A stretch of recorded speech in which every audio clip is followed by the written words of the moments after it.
Hi, everyone. It's time for another Ask Maureen.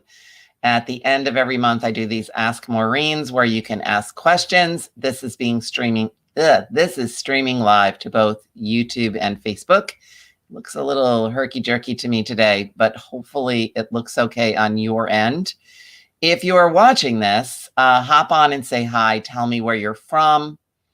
We'll do a little introduction before we hop into questions. I have a good number of questions today. Every month there are new questions, ones that you may not have heard before, or maybe you are afraid to ask them because you're worried about what it might sound like. In the photo detective space, there are no stupid questions ever. I can answer the same question over and over and over and over again.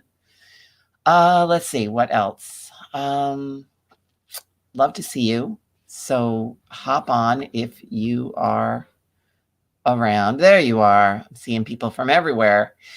If you're watching this on YouTube, thank you so much. If you're watching it on Facebook, if you wouldn't mind following me on YouTube as the photo detective, that would be great. Nice to see you, June. Nice to see you, Denise. Watching from Northern Vermont. It's still got to be a little chilly up there. It's beautiful here in Providence, Rhode Island, little southern New England. And then Carol from Norwalk. Nice to see you. I spent the entire last weekend working on some of my own family history, which I never do. And they were from Fairfield County, Connecticut, trying so hard to make that link and that leap. Hi, Jennifer from Concord, New Hampshire. It's great to see you all. I want to start, and from Arizona. Nice. I would love to be traveling somewhere. For sure. I want to start this out with a shout out to the people that have followed me on Patreon. And if you don't know what Patreon is, well, maybe you do, maybe you're following other creators on Patreon, but it's a way of supporting the work of individuals who you like and you follow. So I have a Patreon account now, just getting going. And the way it works is there are tiers. And the tiers are, you can be a photo sleuth for $3 a month for access to my Patreon only content. There's content that you'll only see on Patreon, or you'll see it first on Patreon, and you get shout outs and thank yous. And then there's a photo preserver level for $5 a month, and you get an access to the shout outs and the thank yous and the Patreon only content. And then early access to sales and course registration. I do have a new course. Yes, I do. I have a new course, and I'll offer coupons for it in the Patreon only. It's on photo albums, and it's due to drop in May. You also get outtakes and extras from each podcast. If you're a photo investigator for $10 a month, you get all of that, plus a free bonus monthly newsletter filled with good things. Plus, on Patreon, I am creating new content, blog posts, videos, audios, how-to kinds of things. It's about creating a community. And in that, I want to thank you. I want to do a shout out right now to the following individuals who have signed up to be a Patreon supporter. I really, really appreciate it. Joyce and Gretchen and Cindy, Denise, Helen, William, Carol, Diane, Robert, Annie, and Mary. Thank you so much for your support. I look forward to creating a lot of content for you that you'll really love. Let me close that window. And hi from Buffalo, New York, Jean. So if you have not watched this before, the format is generally I get started with a little chat, and then we jump right into all the questions that have accumulated in the last month. Now, you do have an opportunity to ask more questions in the chat. I see the chat on both YouTube and Facebook. So let me know. Let me know what your questions are. In the meantime, I am going to hop in. It's a long list of questions this month. I was really amazed. And I also want to thank you all for when you're listening to the podcast. So this episode at the end of March will become my end of April podcast. And what happened with the February one is it just shot up like a rocket. Or up over 120 20,000 downloads on the Photo Detective podcast. And again, thank you for listening. I love what I do, and I love creating all this content and sharing what I know about photographs. So let's see, what have I got? Oh, so much. I've got Celia. Celia McNay asked a question. How do I safely remove photos from a spiral bound album, the kind with the sticky page covered with a sheet of cellophane? Celia, that's called a magnetic album. And they were really, really popular, and you can still buy them today. I have some of my high school memories in those, and I've been trying to get them out. Sometimes you're lucky and the glue releases and everything just drops out. That's what happened with one of those that my mom created. I picked it up and all the photos, so much for figuring out the order of them, they literally just fell right off the page. If you are not so lucky, you can use Glide dental floss or really thin unwaxed dental floss, wrap it around your fingers like you're going to floss your teeth, and try to very gently pull it underneath the image. You want to be really careful, because if they're really old, thin paper images on those pages, you can destroy the pictures. It'll cut right through, and then you'll have another problem. You also want to make sure you photograph or scan each page first so that you can recreate the order in another album. So Celia, that's my question about that. Then we had another question. Oh, I don't have the name of the person who submitted it, but this jumps a little bit off the photo realm and into sort of general genealogy. And this person asked, there are so many family tree sites. They've been with Ancestry for years, and there's Family Search and MyHeritage and Find My Past and many others. How do we know which one might be best for us? Well, it depends, because they're all a little bit different. So Ancestry.com, I've been with Ancestry decades now, absolutely decades. And they're great. They have a lot of records to search. You can create a family tree. You can communicate with people. Of course, they have the largest DNA database, I believe, right now as well. Family Search is an absolutely free site, so you don't have to sign up with, you can get an account with them, but it's absolutely free. There's no fee associated with it. MyHeritage has been really coming out with some great new photo tools that you have to have a subscription to use if that's your interest. Plus, what MyHeritage offers that Ancestry does not. I don't know about Family Search. I just use Family Search for research. But what MyHeritage offers are the instant discoveries, where if you have a public tree and public things, then it will connect you with other individuals that match, and you can share information. It's kind of cool. But those people do have access to all of your photographs if you do public everything. Find My Past used to be known as the genealogy site for researching overseas, like in England, the Great Britain. But they have more US material now as well. So the thing to do is, if you're unsure as to what to do with these other sites, Family Search, no brainer, sign up for an account. You can do research. They have a lot of great research tools on Family Search. I was, as I said, doing research this weekend, and I really needed to use their family history wiki to learn more about the areas in which I was going to research. They have a lot of material that they've microfilmed that then you can use. You might have to search it page by page, but it's not necessarily searchable. Ancestry.com, I think we're all familiar with, has an amazing array of tools to help you find family and to create a tool. Find My Past, a little clunkier search engine, but it can work, and it's great if you have people in the UK area. This person also wanted to know, are the trees transferable? And yes, you can download a GEDCOM on any of these sites and then upload it to another site. MyHeritage just had a sort of deal on uploading some new material to their site not that long ago. So anyway, they don't actually all sync with each other, though. You have to do that. You have to upload your tree in multiple places if you have multiple accounts in various places. My major account is on Ancestry. I have an account on MyHeritage. I use my Family Search for research, and I use Find My Past for research as well. So obviously I'm in the business, so I have everything. I have a wide array of genealogy databases. Let's see if there's any questions from the audience just yet. Okay, I'm confused about the buffered versus unbuffered paper for storage of black and white versus color original photos and negatives. You can store photographs, black and white and color, in the same archival box. Let me get back to you on that question, Carol. I want to do a little more research. I want to see what some experts have to say,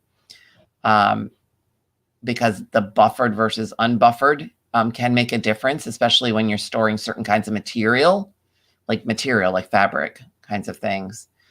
So let me check that out, and I will include that in next month's questions. But Carol, if you want to email it to me and you want an answer right away, I'll be working on that right we're done. I just want to double check the buffered versus unbuffered. What is the best way to scan pictures from a yearbook? Kathy Fleming, that was your question for this month. And I'm not sure, like, if you want to scan, so first off, a lot of yearbooks are, I think, still on Ancestry.com. I haven't looked at them recently, but you can photograph the entire page with your smartphone if you have a smartphone, or you can lay that book down on a scanner. Just be careful you don't break the binding, and then scan the image that you want from the yearbook. And I'm assuming this is just for personal use, obviously. And then what else did I want to say about yearbooks? Yeah, so you want to photograph the page. You can use a portable photo studio like Shotbox, for instance, to photograph the pages of a book. Let's see.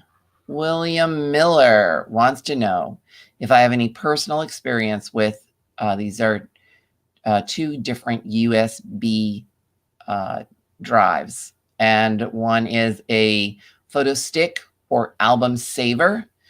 These are both USB storage devices, and I actually do not recommend using a USB storage device. They don't last very long. If you want to use one of those temporarily just to share all your images with someone else, then fine, but then upload them to another hard drive or a computer. And I do have, let's see if I can share my screen. Share my screen. See if I can get it. Share screen.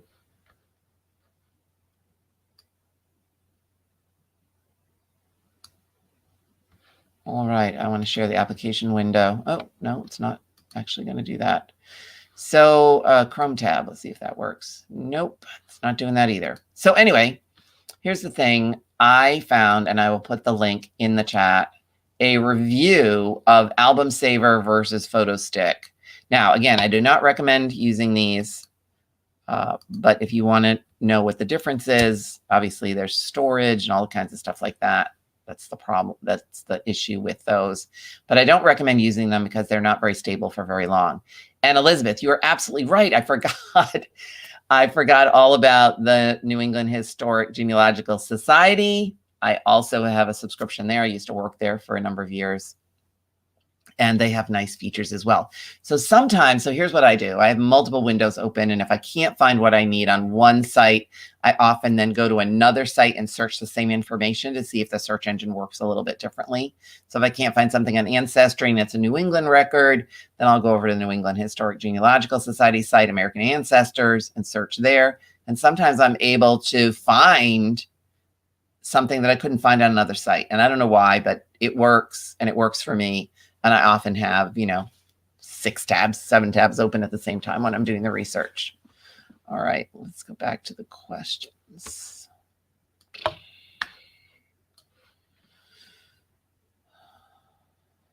I had somebody write to me this week and say that their great aunt gave them 76 photo albums and what they should do with them. And it was a long email, but we came up with a solution, which is, scan and upload and share and, caption and all of that. This person, whose name I didn't get, said that their great aunt gave them a large collection of family photos shortly before she died, but she had no idea of who most of the people were. And how would I start to figure out who the individuals could be without a great deal of financial cost? So All right, this is a commercial. All I'm going to say is my book, Family Photo Detective, which is available on Amazon.com. It's also available on my website if you want an autographed copy, is the best source to get started with. It teaches you the techniques that I use to identify a photograph. And also you could listen to my podcasts, which give you lots of information on how to do this. I also have free webinars that you can watch to help you figure out who's in those pictures. But please don't give up. There is a way. You know, your great aunt gave them to you. Probably it's a mixture of family and friends. So the first thing I would do is become familiar with my techniques, the signature 5 of the who, what, where, when, and why of an image. And then I would look at the images and try to figure out time frames for them. See if you see any matching faces. You might want to try to find a large space to work in, like a folding banquet table, if you have room for that somewhere, or a big dining room table. Spread them out and see what you've got, because you'll be able to see some patterns. You probably see some images taken with the same camera. There might be some snapshots. And you'll be able to create sort of a timeline of the family photographs. And then first and foremost, in addition to all the photo stuff that you're doing, you need a family tree, an extensive family tree, because you need to know who's living when and where, because that will help you identify the photographs as well. Someone wanted to know where was the best place to store the digital pictures. So I have several different methods. I used Memory Web, of course. And I love that. It's a photo organizer for genealogists. So I created by genealogists, and I use it because it also acts like a backup. When my computer crashed and I had to have it taken back to factory settings, of course I had backups, but I wanted to access my images quickly. So I used Memory Web for that, and then I can download it with the metadata, which is kind of cool. I have a portable SSD drive. It is a solid drive, so they tend to last longer, but these will all have to be replaced. The drives will have to be replaced. They don't last forever. And then I use iCloud because I'm on a Mac, so I have multiple backups. And there's even one collection that I have backed up on Dropbox as well, because I don't know what I would do if I lost that. It's all the photographs scanned by a particular organization, and I feel a great deal of responsibility to keep them for everyone. All right, let's see. I think we have some questions here as well. Yeah, 76 albums. Yowza, right?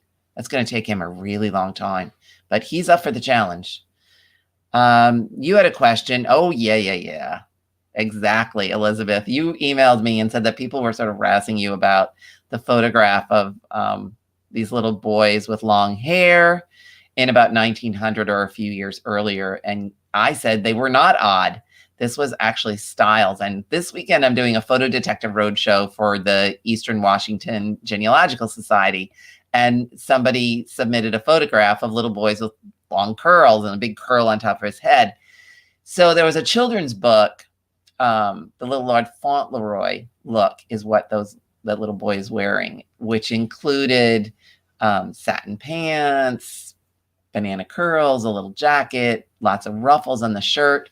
It was quite popular at the end of the 19th and even into the early 20th century, dressing little boys like the character in this book. And our ancestors and ourselves, our fashion and trends are influenced not just by designers, but by things that we read in books.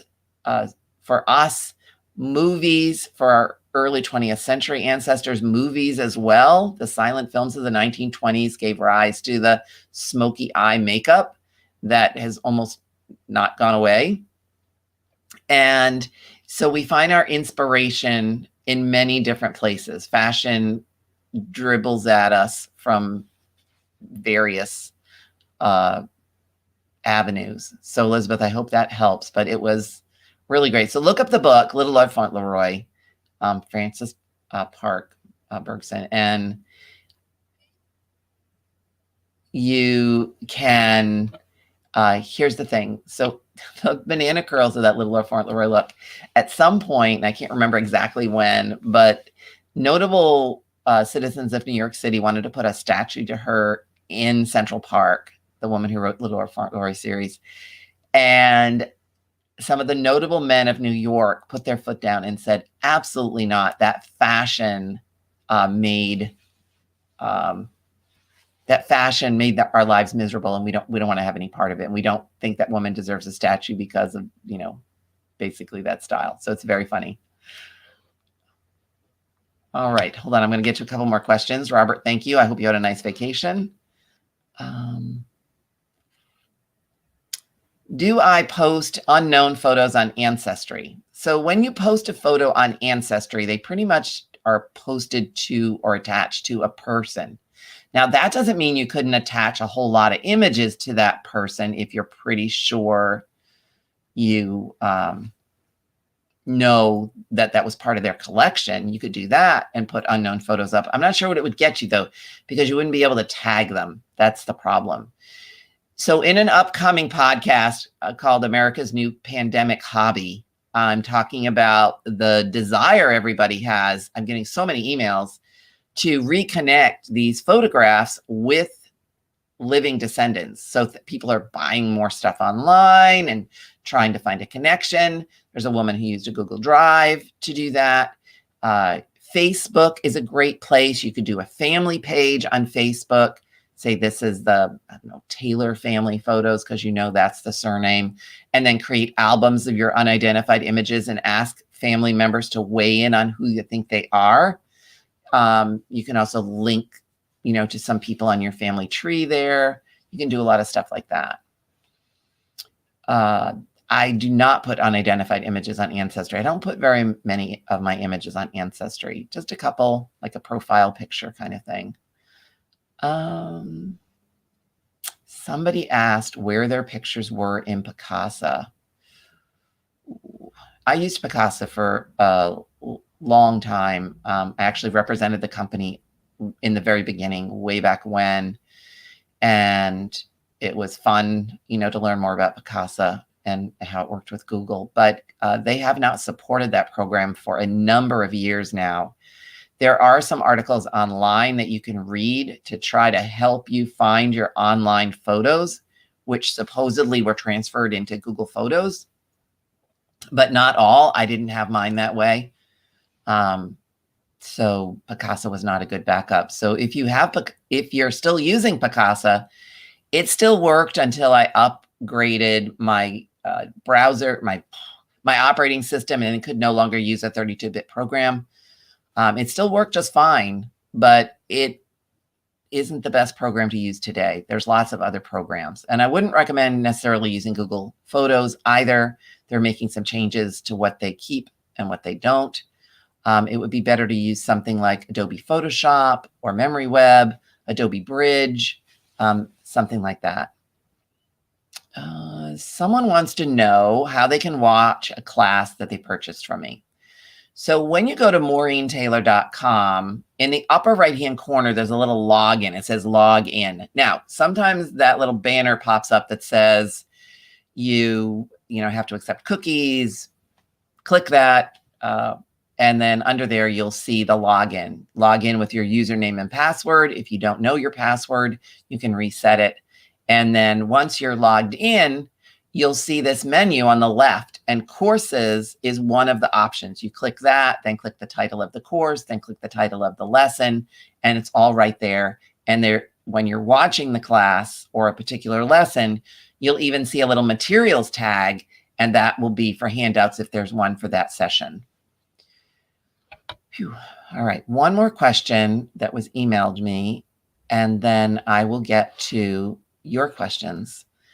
I have an old photo in a frame with glass that has about a dime size area stuck to the glass. How can I get it off without destroying the photo? That is actually something that you need a professional conservator for. If you try to remove that photograph stuck to glass and it's just that little tiny. So some images in the early 20th century were actually adhered to glass, but that's not what you're describing. you're describing a photo that maybe had a wet spot that stuck to the glass. You can't get that off yourself. Your best action is to scan it at a high resolution from the glass down on the scanner, so that you don't pull the image away. And then if it's a really important image to you, then I would find a photo conservator. And there's only so many of those in the United States. But if you need help finding one, email me and I'll let you know. There's an organization that has a list of them that you can use. Now, a lot of questions here in the chat. John, you mentioned that last weekend you set up a dual display on your PC computer. One is set up on VGA and the other DVI cable. It is absolutely awesome to be able to drag multiple application windows to the additional monitor. That is what I just did. I just dragged a window over there. If you have multiple ports on your Mac, you may want to look into whether or not you can do this. And I already have done it. Yes, and I love it. So that worked just fine. I love my second monitor. I didn't buy the best resolution monitor. It was what was available last March. But anyway, and I'm not a very technical person, John. I need a Mac person in my local area that can help me. But the monitor I bought works just fine as long as I don't try to edit any photographs on it. Let's see. I have a lot of photos on DVD, CDs. How can I download them fast? I have over 500. I used the backup in the 80s and 90s. Wanda, I really, really hope that those DVDs and CDs are still readable. The magnetic media has a tendency to deteriorate. I would love to hear from you as to whether or not you can do that. You're going to need, if you don't have a computer with a CD drive or a DVD drive, you can buy portable ones. They're actually really inexpensive. I think I saw one for like $25 the other night because my husband and I were talking about that. You put them in there. You click on one image. You go into view. You click on one image, then you go all the way to the bottom and you do control click, and it should hold them all, and then you drag them all onto your computer. Just make sure you set up an album on your computer first. Now, John, you're a technical guy. If I just described something that won't work, please let me know. Jennifer, yes, deadfred.com is a great place to put unidentified images, but people are branching out from Deadfred too because they have a whole collection dedicated to one family. So if the woman has a lot of images from the same family group, she may want to create a different type, use a different method for uploading and then sharing those images other than Deadfred. Deadfred's sort of like you got one picture, you don't know who it is, you put that up there, you get a mystery image or two. But if you have a whole collection, you really want to be able to share that in total. All right, what do we got? Can you help me narrow down a time frame for this photo? It was a tintype. Generally, I don't do photo identifications on this because I offer them on Wednesday mornings for single photos. But I will see. I actually can't. I don't know if I can click on that. There's the link. I don't want to. I want to hide that. All right, hold on for a minute. I need to open another window. I don't know what this is going to do when I try to open another window, but I will give it a try. So hold on just for a minute.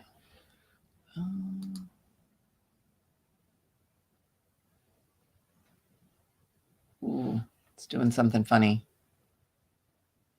I think it doesn't like me being live at the same time I'm trying to access Facebook. Yeah. Let's see what happens. All right, there I am. Let's see if I can click on that. Oh, I see it now. Oh, isn't that an interesting photo? So what happens during the consults are we talk about all the different details in this image, from who you think it is to who might be in your family that it fits to what the background looks like. And I will give you one key tip is the little string tie that he's wearing and the backdrop. But I'd be happy, Alana, to meet with you if you were interested in a photo consultation. Melanie, Any tips on corralling today's photos to print? I generally sort by month and year. And I was thinking at minimum to get one of those 100 print. You're talking about like a chat book. Is that what you're talking about, Melanie? They're kind of cool. The chat books I think are just for Instagram. So you can print out all your Instagram photos and put them in one place to share them with family. Is that what you're talking about when you're talking about corralling your digital images to print?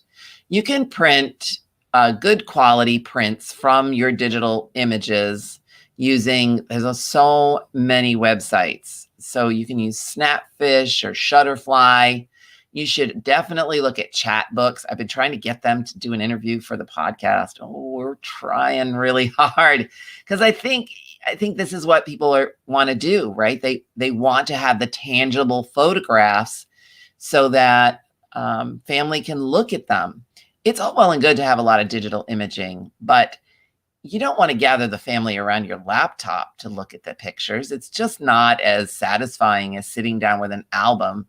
And if you have a paper book that's a copy of your digitals, you can add other information. I mean, that's the whole idea behind digital photo organizers and sharing information. Look at the chat books and see what that does for you. Look at Shutterfly and Snapfish. It can be a little pricey, but they do offer coupons at certain times of the year.